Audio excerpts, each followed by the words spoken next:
বাপ শোকে চলে গেলেন, তোর বউ পারল না একটা বংশধর দিতে। তার এই অপরাধ আমি অন্তত কোনোদিনও ক্ষমা করতে পারবো না। ভেবো না রানী, সমাজ বদলাবেই, তবে তুমি শুধু ভেঙে পড়ো না। আমি এত সহজে ভেঙে পড়বো না। যেন এক যুগের অন্ত হলো। মার বংশে বংশধর না পাওয়ার দুঃখ রয়েই গেল। এগিয়ে চলে সময়, এগিয়ে চলে ইতিহাস। একদিন এক ছোট্ট গ্রাম থেকে যে মেয়েটি উঠে এসেছিল জানবাজারের প্রাসাদে, আজ তুলে নিয়েছে সংসারের ভার নিজের কাঁধে।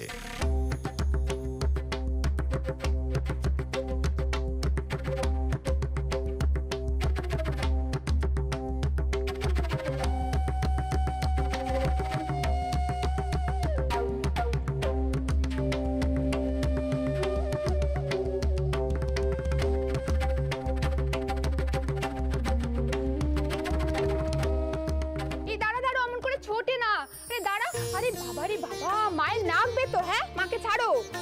এই সেজো, মাকে ছাড় দেখি। দেখছিস রে, মা দিদির বের কাজ করছে। বাবা, তোমার মেয়েরা সারাক্ষণ মামা করেই অস্থির। এতক্ষণ নানা কথা এদেরকে বুলিয়ে রেখেছিল, আর পারলুম না। বলি, ও বউ, এই চিড়িখানা নিয়ে কোথায় চললে? সবখান থেকে তোমার ডাক পড়েছে। হ্যাঁ গো পুটু দিদি, তুমি পদ্মর বেদ চিড়িখানা ঠাউর ঘরে রেখে এসো। বাউন বউ দিয়ে গেল, আমাকে এখন ভাড়ার ঘরে যেতে হবে। নকি মা আমার, তুমি বোনদের নিয়ে ঠাকমার ঘরে যাও দেখি। তুমি হলে গিয়ে বড় দিদি, তোমাকেই তো এখন বোনদের সামলাতে হবে। আমার যে এখন 19 কোটি কাজ বাকি মা। আচ্ছা মা। এই বোন, এদিকে আয় দেখি। দেখছিস রে, মায়ের কত কাজ। ও পুটুখুড়ি, বোনকে দাও দেখি। ও মা, তুই পারবি নিতে? খুব পারবো, একবার দিয়ে দেখোই না। আচ্ছা বেশ, এনে দেখিস, সাবধানে ধরিস। চল বোন।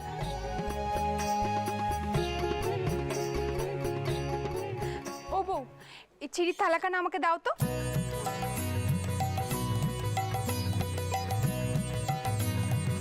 ও নাদবো, তুই এখানে? হ্যাঁ গো ফুল ঠাকমা।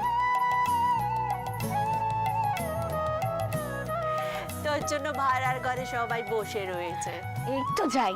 আর যাই, চন্দর তোর জন্য নিচে অপেক্ষা করছে, তোর সঙ্গে কথা বলবে বলে। কোথায় কি আয়োজন করবে কথা না বলে যে সিদ্ধান্ত নিতে পারছে না। আমি বলি কি, এই মা দুর্গার মতো 10 হাতে একেবারে 10 ভুজা সেজে। এই যে রানী, তুমি এখানে, তোমাকে কতবার ডেকে পাঠালাম।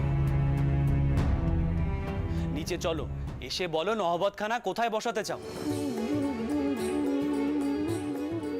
নায়েব মশাই নিজে তোমার জন্য লোকজন নিয়ে অপেক্ষা করছেন।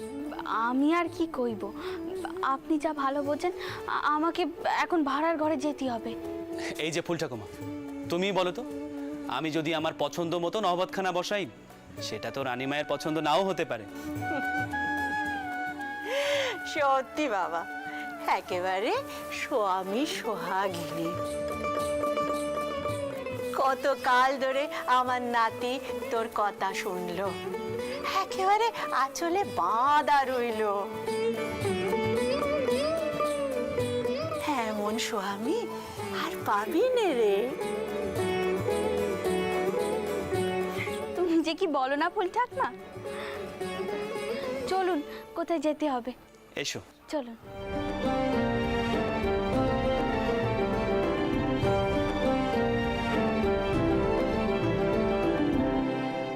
নায়েব মশাই, আপনাদের বৌরানী এসে গেছে। এবার যা যা জিজ্ঞেস করার জিজ্ঞেস করে নিন। রানী, নায়েব মশাই বলছেন বাইরে নহবতখানা বসাতে। এবার তুমিই বলো কি করব। আপনারা যা ভালো বুঝবেন করুন, আমি আর কি কইব। না, আমি ভাবছিলাম অন্ধনের মধ্যে যদি নহবতখানা বসাই, লোকজন তো দাঁড়িয়েও শুনতে পারবে। তোমার কি মনে হয়? দেখো রানী, বাজনা বাজিয়ে তো বরকে বরণ করা হবেই। আপনি যা হোক একখানা সিদ্ধান্ত বলে দিন না। ওনাদের কি আর একখানা কাজ? এ বিষয়ে বাবা মশাইয়ের মতামত নিয়েছেন তো?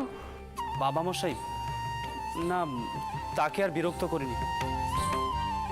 বাবা মশাই তো শরীরটা ভালো নেই। আপনি তবে খুড়ো মশাইদের বলুন বাবা মশাইয়ের সাথে কথা বলে যেন একখানা সিদ্ধান্ত নিয়ে নেওয়া হয়।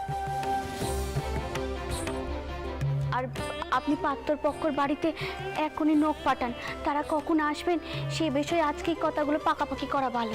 তুমি ঠিক বলেছো রানী। নায়েব মশাই শুনলেন তো বৌরানীর হুকুম? যান গিয়ে দেখুন বাবা মশাই কি বলেন। যে আগে এই তোমরা এসো আমার সঙ্গে। ছোট কর্তা, বাইরে চৌঘুড়িতে দ্বারকানাথ বাবু অপেক্ষা করছেন, আপনাকে ডাকছেন। ও মা, সে কি? তিনি বাইরে কেন? তাকে ভেতরে আসতে বলো সর্দার। আগে আমি করেছিলাম রানীমা, কিন্তু উনি কইলেন ওনার ভেতরে আসার সময় নেই। আমাদের ছোট কর্তাকে ওনার ভীষণ দরকার। ঠিক আছে, আমি দেখছি।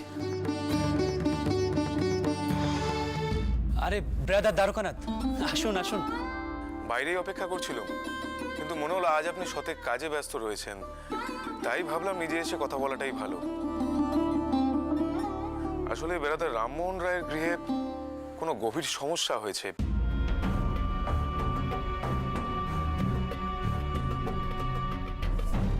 তাই উনি আমাদের সকলকে সেখানে ডেকেছেন। সমস্যা? কিন্তু বাড়িতে এত কাজ ফেলে, বুঝতেই তো পারছেন, বিয়ে বাড়ির কাজ। আপনি যান,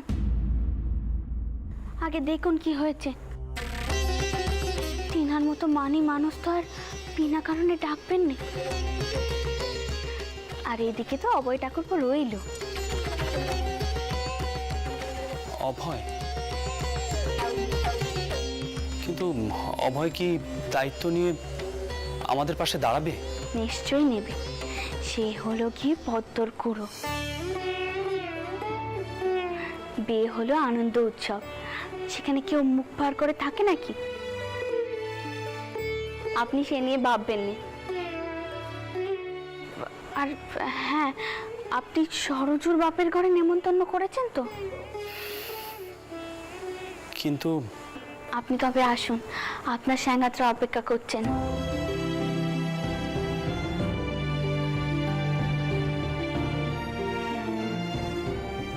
চলুন ব্রাদার দ্বারকানাথ, গিয়ে দেখি রামমোহন বাবু কেন এত জরুরি তলব করলেন। সত্যি বেড়াদার, বৌঠানের কথাবার্তা শুনলেই বোঝা যায় কেন আপনি প্রতি কাজে ওনাকে ডাকেন। বেরাদার, আমাদের সমাজে এমন পুরুষ মানুষকে স্ত্রৈণ বলে। আপনি বুঝি এই কথাটাকে একটু রেখে রেখে পালিশ করে বললেন, তাই তো? না না, আমাকে আমাকে ক্ষমা করবেন দাসমশাই। আসলে একটু রসিকতা করবার লোভটা সামলাতে পারলাম না। চলো চলো।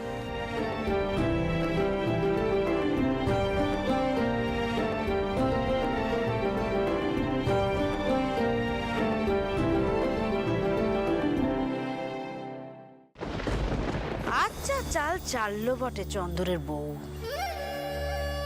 ওর বুদ্ধিতেই তো চন্দর আটা পরিবারে মেয়ের বিয়ে ঠিক করলো। এ আর কিছুই নয়, কুলীন পরিবারে মেয়ের বিয়ে দিয়ে যাতে ওঠার চেষ্টা। টাকা টাকা, শুধুমাত্র টাকার জোরেই জামাই কিনে ফেললো। তুই একটু জানতো অভয়, কত মোহ দিতে হচ্ছে। সেসব জেনে আমাদের কি হবে মা? তুমি তো জানোই ওদের ক্ষমতা প্রতিপত্তি আমাদের থেকে বেশি। ও, তার মানে সারাটা জীবন আমাদের শুধু হাপিত্তেশ করে কাটাতে হবে, তাই তো?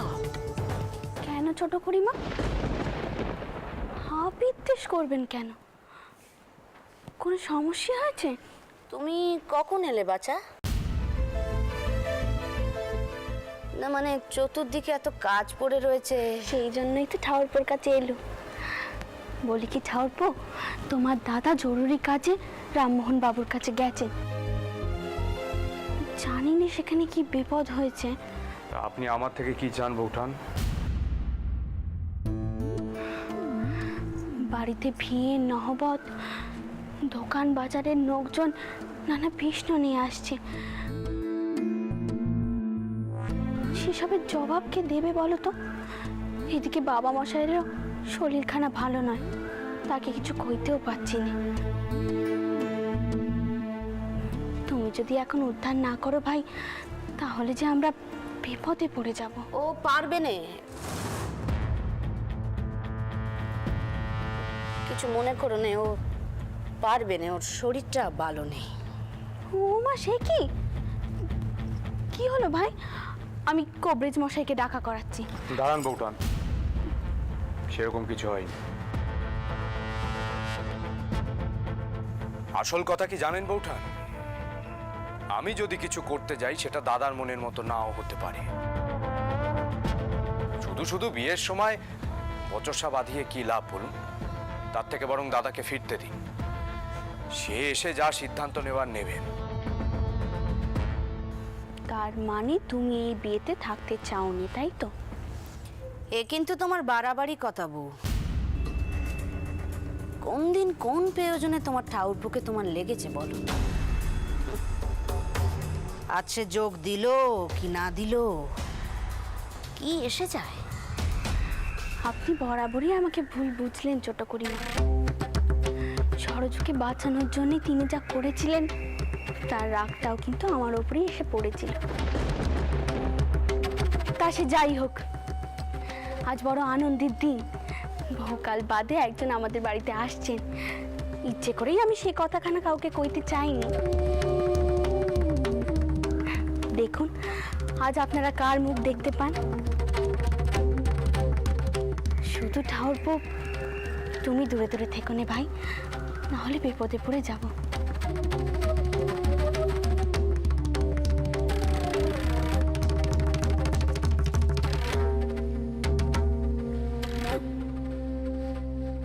মা, বৌঠান কার কথা বলে গেলেন? কে আসছে? সরজু বউ নয় তো? সে যদি আসেও অবয়, আমি তোমাকে বলে দিচ্ছি, কিছু মনে করো না, তুমি তাকে মাফ করবে না, এই কথা আমি কয়ে দিলাম।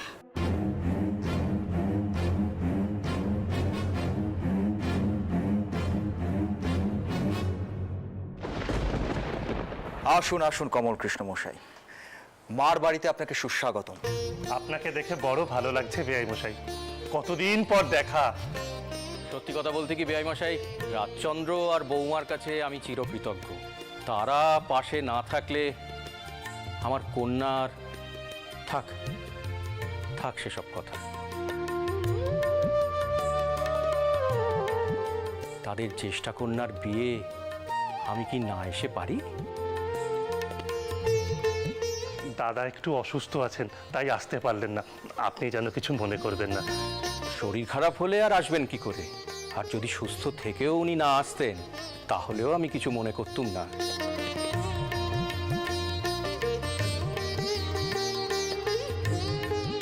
যতই হোক তিনি মানি মানুষ। নমস্কার নমস্কার।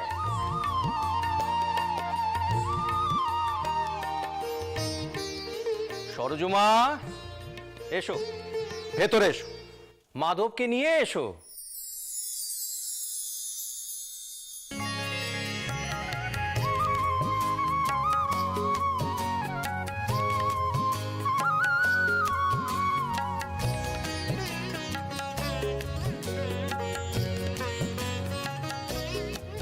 এসো মা এসো, ঘরের বউ ফিরে এসেছে, এর চাইতে আর আনন্দ কিসের হতে পারে?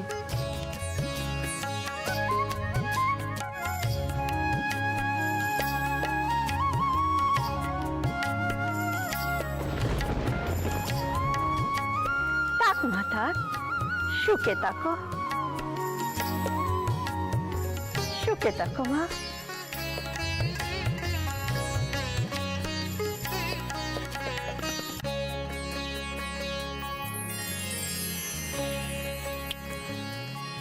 এই আপনার নাতি মাধব।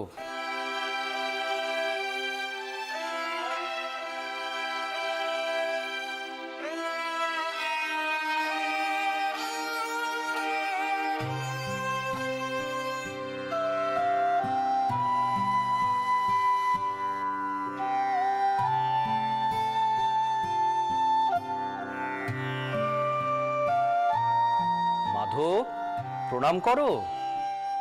তাক বাবা তাক, মঙ্গল হোক।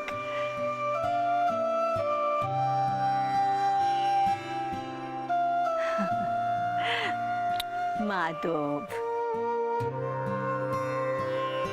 এসো আমার সোনা ছেলে।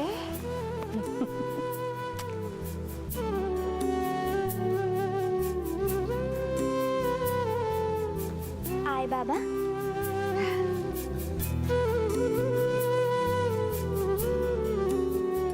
পেন নাম কর।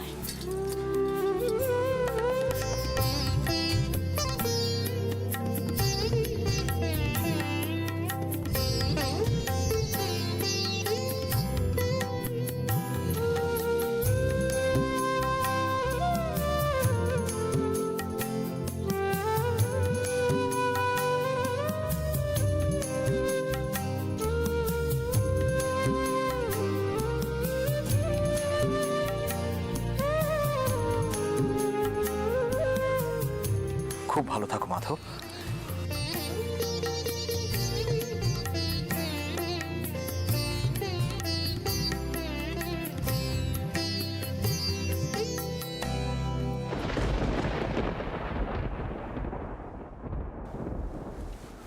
সরজবু, তুই ওপরে যা, নাদবো। সরজবু আর পুতিকে নিয়ে ওপরে গড়ে বসা।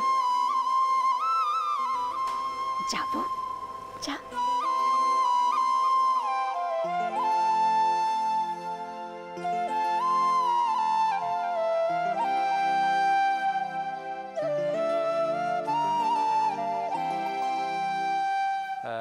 সরজুর জননী এই সামান্য উপহারগুলো পাঠিয়েছে। রামতনু, হ্যাঁ, ওনাকে গড়ে নিয়ে যা। অবশ্যই। কালই উপহারগুলো রাখার ব্যবস্থা কর। আসো আসো আসুন, আপনার এদিকে আসুন, আসুন।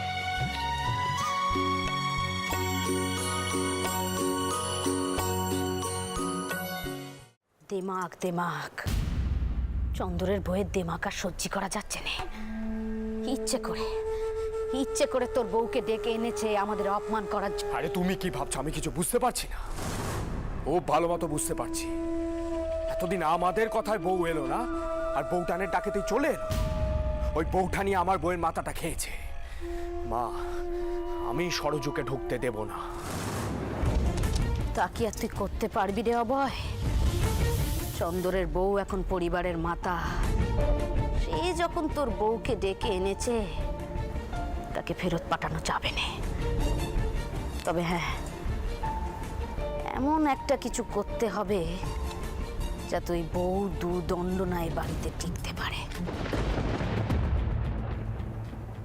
কথাটা যেন বড় তরফের কানে না ওঠে।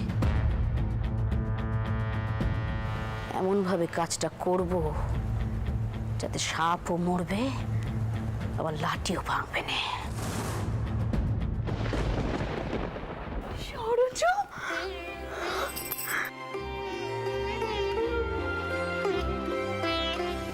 আমি হলাম কি তোমার ছোট মা। মনে থাকবে তো বাবা? হ্যাঁ ছোট মা। থাক থাক।